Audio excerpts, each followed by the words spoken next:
ವಾಲ್ಮೀಕಿ ನಿಗಮದ 187 ಕೋಟಿ ರೂಪಾಯಿ ಅಕ್ರಮದ ಹಗರಣಕ್ಕೆ ಸಂಬಂಧಪಟ್ಟಂತೆ ಎಸ್ಐಟಿ ಅಧಿಕಾರಿಗಳು ತನಿಖೆಯನ್ನ ಮತ್ತಷ್ಟು ತೀವ್ರಗೊಳಿಸಿದ್ದಾರೆ. ಬೆಳಗ್ಗೆ 11 ಗಂಟೆಯಿಂದ ನಾಗೇಂದ್ರ ಅವರ ವಿಚಾರಣೆಗೆ ಒಳಪಡಿಸಲಾಗಿತ್ತು. ವಾಲ್ಮೀಕಿ ನಿಗಮದ ಅಧ್ಯಕ್ಷ ದದ್ದಲ್ ಕೂಡ ವಿಚಾರಣೆಯನ್ನ ಫೇಸ್ ಮಾಡ್ತಾ ಇದ್ದಾರೆ.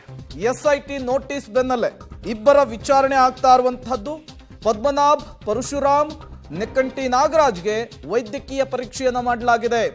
ಬಾಡಿ ವಾರಂಟ್ ಮೇಲೆ ವಿಚಾರಣೆಗೆ ಪಡಿಲಿಕ್ಕೆ ಅವರನ್ನ ವಿಚಾರಣೆಗೆ ಒಳಪಡಿಸಲಿಕ್ಕೆ ಸ್ಪೆಷಲ್ ಇನ್ವೆಸ್ಟಿಗೇಷನ್ ಟೀಮ್ ಮುಂದಾಗಿರುವಂಥದ್ದು.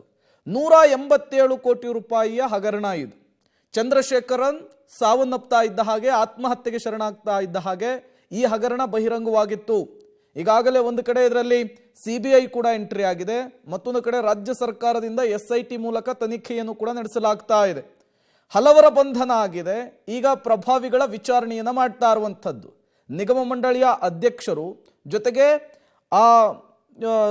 ಮಾಜಿ ಸಚಿವರಾಗಿರುವಂತಹ ನಾಗೇಂದ್ರ ಅವರನ್ನ ಇಬ್ಬರನ್ನೂ ಕೂಡ ವಿಚಾರಣೆಗೆ ಒಳಪಡಿಸಿರುವಂಥದ್ದು. ನಿರಂತರವಾಗಿ ವಿಚಾರಣೆಯನ್ನ ಮಾಡ್ತಾ ಇದ್ದಾರೆ. ಇವತ್ತಿನ ವಿಚಾರಣೆಯಲ್ಲಿ ಈ ಪ್ರಕರಣಕ್ಕೇನಾದ್ರೂ ಮೇಜರ್ ಟ್ವಿಸ್ಟ್ ಸಿಗುತ್ತಾ ಅನ್ನುವಂತಹ ಕುತೂಹಲ ಸಹಜವಾಗಿಯೇ ನಿರ್ಮಾಣವಾಗ್ತಾ ಇದೆ. ಮತ್ತಷ್ಟು ಡೀಟೇಲ್ಸ್ ಅನ್ನು ಕೊಡ್ತಾರೆ ನಮ್ಮ ಪ್ರತಿನಿಧಿ ಮುರಳಿ, ನೇರ ಸಂಪರ್ಕದಲ್ಲಿ ಜಾಯ್ನ್ ಆಗಿದ್ದಾರೆ. ಮುರಳಿ, ದದ್ದಲ್ ಮತ್ತು ಮಾಜಿ ಸಚಿವ ನಾಗೇಂದ್ರ ಅವರನ್ನ ವಿಚಾರಣೆಗೆ ಒಳಪಡಿಸಿರುವಂಥದ್ದು. ಇವರಿಬ್ಬರ ವಿಚಾರಣೆ ಈ ಪ್ರಕರಣಕ್ಕೆ ಏನಾದರೂ ಮಹತ್ವದ ಟ್ವಿಸ್ಟ್ ಅನ್ನು ಕೊಡಬಹುದಾ ಇವತ್ತು ಅಂತ? ಪ್ರೇಮ್, ಏನಂದ್ರೆ ಕಳೆದ ಸಾಕಷ್ಟು ದಿನಗಳಿಂದ ಅಂದ್ರೆ ಈ ಹಗರಣ ಯಾವಾಗ ಬೆಳಕಿಗೆ ಬಂದ ದಿನದಿಂದ ಇಲ್ಲಿಯ ತನಕ ಕೂಡ ನಾಗೇಂದ್ರ ಮತ್ತು ಬಸನಗೌಡ ದದ್ದಲ್ ಇವರಿಬ್ಬರ ಮೇಲೆ ಸಾಕಷ್ಟು ದೊಡ್ಡ ಮಟ್ಟದ ಆರೋಪಗಳು ಕೇಳಿ ಬರ್ತಾ ಇತ್ತು. ಆದ್ರೆ ಆರೋಪಗಳಿಗೆ ಯಾವುದೇ ರೀತಿಯ ಸಾಕ್ಷ್ಯಗಳಾಗ್ಲಿ ಪುರಾವೆಗಳಾಗ್ಲಿ ಯಾವುದು ಕೂಡ ಸಿಕ್ಕಿರ್ಲಿಲ್ಲ.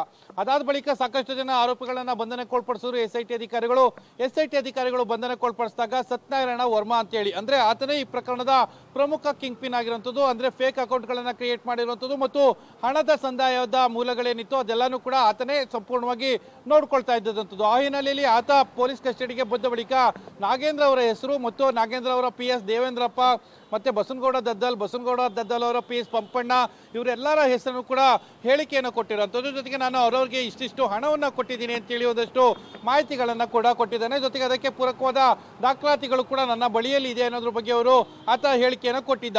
ಆ ಹಿನ್ನೆಲೆಯಲ್ಲಿ ಅದಕ್ಕೆ ಪೂರಕವಾದ ಹೇಳಿಕೆಗಳನ್ನು ಪಡ್ಕೊಳ್ಳೋದಕ್ಕೆ ದೇವೇಂದ್ರಪ್ಪ ಮತ್ತು ಪಂಪಣ್ಣ ಇಬ್ಬರನ್ನು ಕೂಡ ಎಸ್ಐಟಿ ಅಧಿಕಾರಿಗಳು ವಿಚಾರಣೆಗೆ ಒಳಪಡಿಸಿದ ಸಂದರ್ಭದಲ್ಲಿ ಒಂದಷ್ಟು ಮಾಹಿತಿಗಳು ಕೂಡ ಬಹಿರಂಗ ಆಗಿತ್ತು.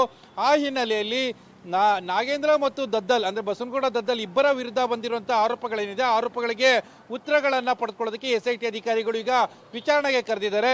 ಬಹುತೇಕ ಅವರನ್ನ ಇವತ್ತು ವಿಚಾರಣೆಗೆ ಕರೆದು ತಕ್ಷಣ ಅವರನ್ನ ಬಂಧನಕ್ಕೊಳಪಡಿಸ್ತಾರೆ ಅಥವಾ ಅವರಿಂದ ಇನ್ನೊಂದಷ್ಟು ಮಾಹಿತಿಗಳನ್ನ ಅಥವಾ ಇನ್ನೊಂದಷ್ಟು ಸಾಕ್ಷ್ಯಗಳನ್ನ ಸಂಗ್ರಹ ಮಾಡ್ತಾರೆ ಅನ್ನೋ ಸಾಧ್ಯತೆಗಳಿಲ್ಲ. ಯಾಕೆಂದ್ರೆ ಅವರ ಮೇಲೆ ಬಂದಿರುವಂತಹ ಆರೋಪಗಳು ಮತ್ತು ಇವರ ಬಳಿ ಇರುವಂತಹ ಒಂದಷ್ಟು ಸಾಕ್ಷ್ಯಾಧಾರಗಳು ಅದರ ಬಗ್ಗೆ ಒಂದಷ್ಟು ಕ್ಲಾರಿಫಿಕೇಶನ್ ಅನ್ನ ಪಡ್ಕೊಳ್ಳೋ ಪ್ರಯತ್ನಗಳನ್ನ ಈಗ ಎಸ್ಐಟಿ ಅಧಿಕಾರಿಗಳು ಮಾಡ್ತಾ ಇರುವಂತದ್ದು. ಅಂದ್ರೆ ಬೆಳಗ್ಗೆ 11 ಗಂಟೆಯಿಂದ ನಾಗೇಂದ್ರ ಅವರ ವಿಚಾರಣೆ ನಡೀತಾ ಇದೆ. ಈಗ 3 ಗಂಟೆಗೆ ಬಸನಗೌಡ ದದ್ದಲ್ ಕೂಡ ಬಂದಿದ್ದಾರೆ. ಇಬ್ಬರ ವಿಚಾರಣೆ ಆದ ಬಳಿಕ ಯಾವ ನಿರ್ಣಯವನ್ನು ತೆಗೆದುಕೊಳ್ತಾರೆ ಎಸ್ಐಟಿ ಅಧಿಕಾರಿಗಳು, ಯಾವ ಕ್ರಮಕ್ಕೆ ಮುಂದಾಗ್ತಾರೆ ಅನ್ನೋದ್ರ ಬಗ್ಗೆ ಕೂಡ ಸಾಕಷ್ಟು ಕುತೂಹಲ ಇರುವಂತದ್ದು. Prem, okay, thank you Murali ತಮ್ಮೆಲ್ಲ ಮಾಹಿತಿಗಾಗಿ. ವಾಲ್ಮೀಕಿ ನಿಗಮದಲ್ಲಾದಂತಹ 187 ಕೋಟಿ ಅಕ್ರಮದ ವಿಚಾರಕ್ಕೆ ಸಂಬಂಧಪಟ್ಟಂತೆ ಎಸ್ಐಟಿ ಅಧಿಕಾರಿಗಳ ತನಿಖೆ ಮತ್ತಷ್ಟು ತೀವ್ರಗೊಂಡಿರುವಂಥದ್ದು. ಇಬ್ಬರು ಪ್ರಭಾವಿಗಳನ್ನ ಯಾಕೆ ವಿಚಾರಣೆಗೆ ಒಳಪಡಿಸ್ತಾ ಇಲ್ಲ ಅನ್ನುವಂತಹ ಅನುಮಾನ, ಪ್ರಶ್ನೆ ಸಾರ್ವಜನಿಕ ವಲಯದಿಂದ ವ್ಯಕ್ತವಾಗ್ತಾ ಇತ್ತು. ಈಗ ಇಬ್ಬರನ್ನು ಕೂಡ ವಿಚಾರಣೆಗೆ ಒಳಪಡಿಸಿದ್ದಾರೆ.